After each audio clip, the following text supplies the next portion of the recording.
Ewan ko kung ano meron ang Stronger With You Intensely na masyado kasing sikat na eh, no? Masyadong sikat ng Stronger With You Intensely na gustong-gusto ng mga tao na talagang maglalabas ng flanker. No? Mahigit isang dosena, 20 na yata. O mahigit 20 pa ba nalabas dito? Kasi may mga oud. Umikot na lang ako para magandang view kasi gusto ko yung amoy ng dagat eh. Ayan no, Shore Road. No, Verrazano, doon na. No, nawala naman yung araw eh. Ayun yung clouds oh, nawala yung araw eh. So, umikot na lang tayo para at least, no, makakuha din ng hangin. No, yan ang gusto ko palagi, yung amoy ng dagat. Ayan, walang araw, no. Guys, kung mapansin niyo, 2016, 2015 Sauvage, di ba? 2015 is Sauvage. 2016, diyan na naglabas yung ano tawag doon, Atsaro, no? Wanted, no? Yan na yung Wanted, Atsaro Wanted. Diyan na nag-start na 1 year after ng mga Ambroxan, yung mga matatamis naman, no?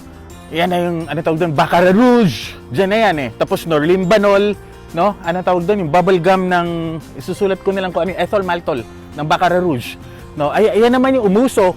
That's the fad, no? Pero hindi tumagal kasi bubble gum gustong-gusto ng mga tao. No? So, yan ang nangyari. 2016 yan, no? After na Sauvage ng puro Ambroxan. Pagdating ng 2017, no? Ayan na yung ang tawag doon, Stronger With You. Oh, ayan na. Stronger With You for sale to Stronger With You na pabango, no? Stronger With You. No, 2017, tapos every 2 years, di ba, doon naglalabas. Stronger With You, 2019, yan na yung Stronger With You Intensely, na gustong-gusto natin, no? Gustong-gusto ninyo lalo na, no? 2019. Tapos, 2021, yan na yung Stronger With You Absolutely, na hindi naman natin hindi ko nagustuhan. Sinasabi nila, di ba, may, ano ba nilagay nila doon? May spirit silang nilagay doon, rum, I think, yun ang sinabi nila. No, hindi ko naman makuha yung rum doon, na hindi ko gusto in short. No, it's still too sweet for me. That's 2021. Tapos tingnan mo, hindi sila naglabas dahil ibig sabihin ang daming bumibili ng Absolutely. No, so kamakailan lang last year, 2025 na, doon na lumabas yung parfum. No, yun na yung gusto ko. Pero balik tayo doon sa Atsaro. No, yung Atsaro na yan guys, nung lumabas yan, diyan na nag-start na naging thicker and thicker, denser and denser, sweeter and sweeter. Yan na yung talagang ethyl maltol na talagang super ethyl maltol na. No? Andiyan na din guys, nilagyan ng Norlimbanol, nilagyan ng irises, no? Tapos may mga iba may leather, no? Andun din yung Ambroxan. Hindi mawawala ang Ambroxan, lalo na yung unang Stronger With You. Napakalakas ng Ambroxan yan. No, kaya lang ito, nasasapawan na ng mas matatamis. Avon versus Revlon. Natatandaan ninyo yung pinag-usapan ko yung Oriental Ambers na Avon versus Revlon. No? Ito yung, ano ba? Ano ba si galing Saudi na tito? Pangalan yan. Gold bars. 1 million. 1 million pakuraban. No? Palagay mo, hindi, yan ang Revlon. Revlon Amber yan, no? Oriental, no, yan sinasabi na ambery, pero Revlon, no? Yan yung Tito smell na alam niyo yung galing sa Saudi. Ito kaibigan kong squirrel. Ako nagdala niyan sa Pilipinas. Hindi. Yan. Yung isa, hindi na Revlon, no? Ito na yung, ano tawag doon, Stronger With You style, no? Ano ba? Nung diniscuss natin yan, ano ba yung bumabaril-baril ako? Ano ba yon? Armani Code, Absolute, no? Armani! Oh, nakakagulat, Armani! Wow! Armani, kuya dito! Oh, pareho. No? Yan ang, ano niya, yan ang, ano tawag doon, style na Avon, no? So, expert sila pagdating dyan, no? So, nung nilabas na nila yung Stronger With You, although ito Emporio, ito yung budget Armani, Emporio Armani. So, alam na nila kung ano yung papatok sa tao, no? Ito yung Ambers na, ano tawag doon, hindi Revlon. Yan, ano tawag doon, Avon. 1 million, Tito yan. Tito smell yung 1 million na yan. Talagang Tito from Saudi, no? Tito from Saudi. Pero guys, panalo naman, mas macho yun ang Dihame kaysa dito. Ito, lalembot-lembot, di ba? Pero hindi, ayan, that's the Tito smell. So ayan, may kita nyo yung bagong generation, ito na nung may ethyl maltol, ito na yung malumanay, pero nakakahilaw pag sumobra, ito na yung Baccarat Rouge. Diba? Ang Baccarat Rouge, pag bago, okay pa no? Pero pag lahat nakasuot na ng Baccarat Rouge, dun ka na magdadalawang isip Parang, uy, grabe naman. Ganun pala yung smell niya. Yung ganyan, diba? Mamaya, sige, I think may clips ako dito. Pero private ito for me Yung nakamit ko na kaibigan ko, no, actually, workmate ko yan. Pag may projects yan, talaga binabato sa akin. Ako yung tirador. No. Ito yung sinasabi kong taga The Hamptons. Natatandaan nyo yung minute ko guys dun sa meron Long Island. No? Yung minute ko dun sa Long Island guys is eto, ultra yaman. No? Talagang mayaman yun. Yun talaga taga The Hamptons. No? Ang Hamptons guys, The Hamptons that's siguro a 40-minute drive from dun sa Long Island kung saan kami kumain. Diba? Dun sa Americana. No? Yung Americana Shopping Center na yan. Yun ang Hamptons, no? 40-minute drive from there. Ngayon guys, this person na matagal ko ng kaibigan nito no? And bless her heart, no? Mabait na tao, no? Itong person na to, pinaamoy ko sa kanya dahil syempre, pagdating ko dun, di ba? Amoy na amoy akong stronger with you. Lahat sprinay ko 5, pati sa t-shirt sprinay ko, yung powerfully. No, tawang-tawa siya. Di ba? So habang kumakain kami, sabi niya sa akin, you want me to tell my opinion? Kasi very ano kami pag sa, may collection to guys, 2,000 ang pabango nito, puro mga vintage, ganyan, no? Anong pinili niya in short? Parfum. No, parfum ang pinili niya sa 5. No? So ito alta sa syudad to, no? Ito yung taga Hamptons, no? Ito yung parang ano ba? Forbes Park ng New York, no? Parang ganyan, no? In fact, mas mahal per square foot yung presyo ng lupain sa Hamptons kaysa sa Beverly Hills 90210, no? Kasi yan ang may tinatawag na hindi beachfront na ang tawag nila diyan no? Ocean front, no? May ocean front na, no? So super mahal. Old rich talaga to, no? Ito yung hindi bago ng yaman, no? Ito ang generational na mayaman na. So, ito pinili niya.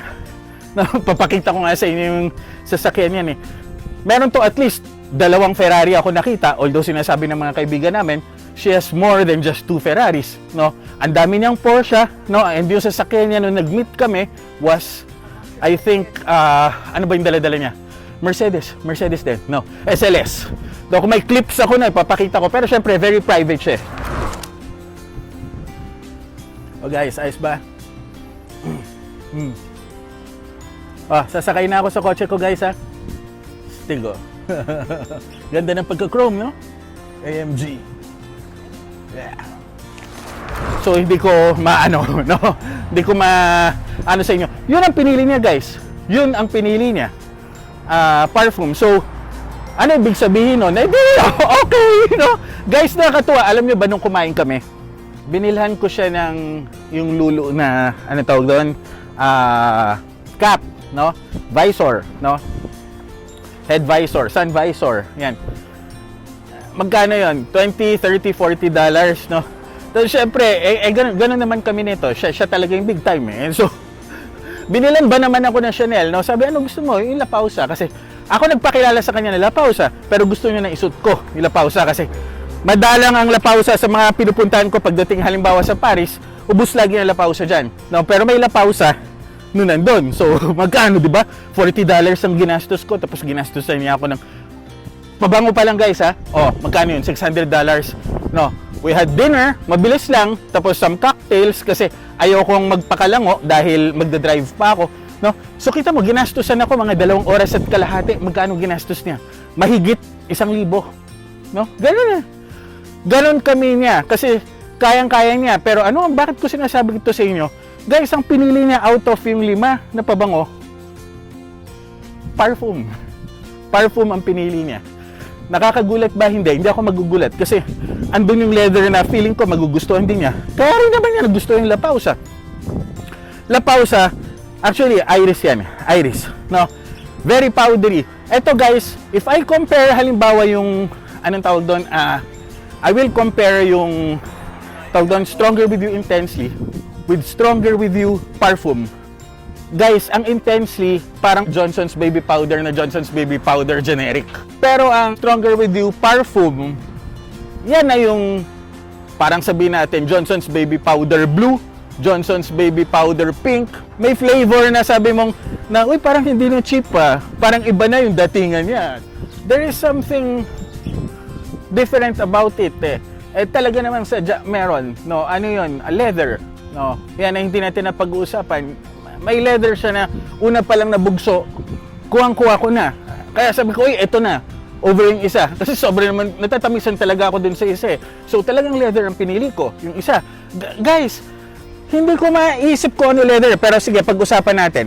Leather siya na, hindi siya ombre leather, no? Ombre leather, dark eh. Smooth siya, pero dark ang ombre leather, na wannabe yung ombre leather eh. Pero yung, anong tawag doon? Definitely, not Tuscan leather, o lalong-lalo na hindi Cuir de Rosy, no? Ng Chanel. Anong klaseng leather siguro?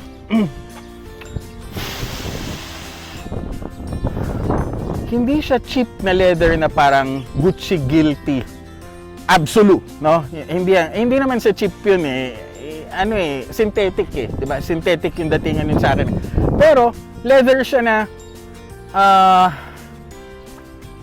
malumanay, na may iris na guys, there's this Italian perfumer, no, named Francesca Bianchi, no? Bianchi. No, may ginawa tong A Lover's Tale or The Lover's Tale, no? Just before naamoy ko to just before COVID, no? Before mag-COVID. Ganon ang style ng leather niya. No, bakit ko inamoy ito, guys? Pero hindi ko na nirecommend kasi ito ay very anong tawag doon? Animalic. May castoreum, no? Gusto ko to kasi may aldehydes, no? Mala Chanel ang datingan eh, no? May tawag doon? May leather siya tapos may iris, no? The Lover's Tale. Ganon ang klaseng leather na meron to, no? Nilagyan kasi ni Francesca yun ang konting iris. Actually hindi lang konti eh. Maraming iris para i-balance yung castoreum, no? Yung amoy ihi, musky na ihi, nilagyan ng iris. Ganon yung style nito eh. Pagkakuha ko kagad, kaya pagka bugso kagad doon, bug, eto na, no? Familiar na sa akin. No? Ba ito, naghihintayan para sa akin. Akala tatawid ako, isa doon, isa dito, isa doon. Ganyan kami mga taga New York, no? Hindi, dito lang yan sa Bay Ridge, sa Brooklyn. No, so yan guys, gusto ko ang leather, pero gusto nyo ba, no? Kasi minsan kailangan bumagay, parang Bleu de Chanel, tawag doon, EDP, no? Ang EDP, nagustuhan ko dahil sa insenso. Yung insenso niya does not make it discordant dun sa grapefruit ng Chanel. Diba? If it becomes discordant, guys, dun sa DNA na gusto nyo, na scent profile, it means it veers away or it detracts from yung original profile na gusto mo in the first place, no? Pangit na. Ibig sabihin, hindi na bagay sa panlasa mo, no? Ito, leather, para sa akin, pasok. Pasok na pasok, no? Guys, as in, pasok na pasok. I like the scent. No? Ayan. If it is not discordant with the scent profile na gustong-gusto mo, no? You get it, guys, no? Ito sa akin, definitely it is not discordant. In fact, mas bumagay siya, no? Bumagay na bumagay, no? As in, bagay na bagay, no? Ang ganda dito na ako naglakad sa gitna kasi puro naman puno, no? Ito yung tinatawag na tree-lined neighborhood, no? Yung mga puno dito, guys, ito pakita ko. This tree must be older than my grandmother, no? Malalaki ito, no? Kung makita nyo lang sana yung scale sa kamay ko, no? Yan. So papunta tayo sa gingerbread house. It's a 100-year-old house, no? Located dyan sa baba, no? 100 plus years old, no? Ipapakita ko sa inyo kasi yan ang isa sa mga original na mga bahay dito sa Bay Ridge, no? Na pinupunta-puntahan. In fact, ginawa na tong di naman UNESCO, anong tawag doon? Ginawang official landmark dito sa Bay Ridge, dito sa New York, no? So yan guys, balik tayo dyan sa may pabango, no? So ito ang sa akin, panalo kung isa lang ang kukunin ninyo, panalo ang Stronger With You Intensely, no? Kasi the mere fact na nag-gravitate ka towards that kind of scent, no, DNA profile niya yan, ibig sabihin gustong-gusto mo siya, no? Okay yan kung isa lang. Pero kung dalawa kukunin nyo, ang pangalawang kukunin ko perfume, no? Kung marami kayong pabango tapos ayaw ninyo yung matamis, na medyo sa tingin yung OA, no? Wag na kayo kumuha ng Stronger With You Intensely. Kumuha na lang kayo ng perfume. Ano pa ba dapat natin pag-usapan? No, baka bumili ako pagdating ko ng Korea. Saglit tayo doon bago ako mag-Pilipinas. Baka kumuha ako niyan, no? Ganon ako medyo naano diyan sa maintriga at gusto ko makita nga kung talagang okay siya sa atin sa Pilipinas kasi iba yung nag-spray ako dito sa New York, iba yung nag-spray ako halimbawa sa Europa. Totoo, iba sa Europa and iba rin pag sa Asia, iba rin lalo na sa humidity natin sa Pilipinas. Grabe pag sa Pilipinas ang pabango. Grabe. Hindi natin alam na ba't ganun yung epekto sa akin doon pero dito sa ibang lugar iba. Hindi pareho sa experience mo sa iba-ibang lugar. So guys, no, sabihin nyo na lang sa akin kung ano ang gusto ninyong i-review natin next, no? Gusto nyong, guys, pakachipanga tayo, no? Sephora na lang tayo. Kung ano yung mga pabango na meron pa doon, bakit hindi, di ba? Ganun na lang, para hindi ko bilhin. No? Kasi syempre, mag-stock lang sa akin, no? So, syempre, mahal, no? Alam naman, gumastos ako sa hindi ko gagamitin na pabango, di ba? So, you tell me dyan kung ano yung mga gusto nyo i-review para, di ba? Mag-Sephora tayo, no? Sabihin, chipanga na naman si Kuya Dits. Hindi. Sephora tayo. Walang problema, no? So, ang tawag dyan, Stronger With You Parfum, approve kay Kuya Dito. Ito si Kuya Dito nagsasabing basta na sa budget. Let's review it. Love me, hate me, but never forget me. Subscribe.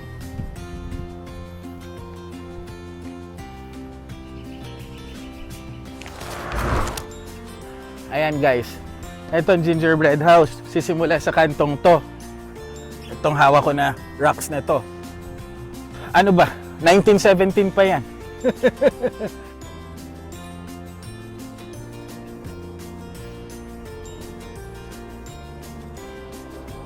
Yan siya. Naku! Yan ang mga uwak. Kailangan makaalis na bago dumilim. Ano ba yung alam niyo tungkol sa gingerbread house, 'di ba? Ano ba? Mga fairy tales.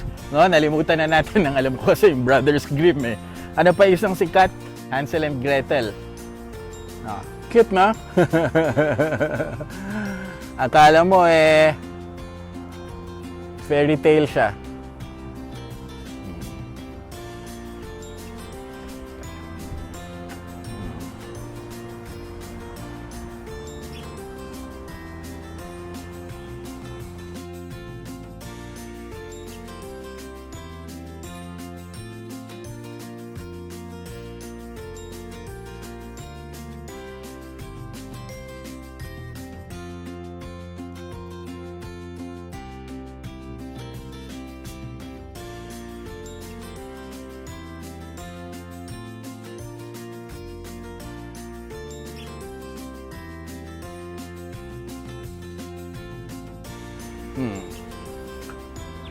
Side niya.